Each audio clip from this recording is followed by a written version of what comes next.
వరదల కారణంగా తీవ్రంగా నష్టపోయిన ప్రజలు పూర్తిగా కోలుకునేంత వరకు వారికి అండగా నిలుస్తామని టీడీపీ అధినేత చంద్రబాబు నాయుడు అన్నారు.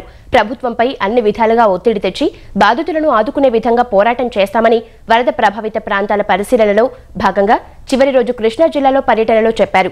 ఎన్టీఆర్ ట్రస్ట్ ద్వారా బాధితులకు 10 కిలోల బియ్యం, అరకిలో పప్పు, ఇతర నిత్యావసరాలను అందజేస్తామని చంద్రబాబు తెలిపారు. కష్టకాలంలో పేదలు, రైతులను ఆదుకునేందుకు ప్రతి ఒక్కరూ ముందుకు రావాలని పిలుపునిచ్చారు. అటు వరద ముంపు ప్రాంతాల్లో 6 రోజుల పాటు పర్యటించిన చంద్రబాబు తన పర్యటనను ముగించుకొని ఇవాళ హైదరాబాద్కు చేరుకోనున్నారు. ముంపునకు గురైన 4 జిల్లాల్లోని 109 గ్రామాలను సందర్శించి బాధితులను ఓదార్చిన చంద్రబాబు రాజకీయాలకు అతీతంగా సహాయక చర్యల్లో పాల్గొనాలని పార్టీ శ్రేణులకు పిలుపునిచ్చారు. అందరికంటే ఎక్కువ ప్రభుత్వం ముందుకొచ్చి ఈ కష్టకాలంలో ఈ పేదవాళ్ళని, రైతుల్ని పూర్తిగా ఆదుకోవాలి.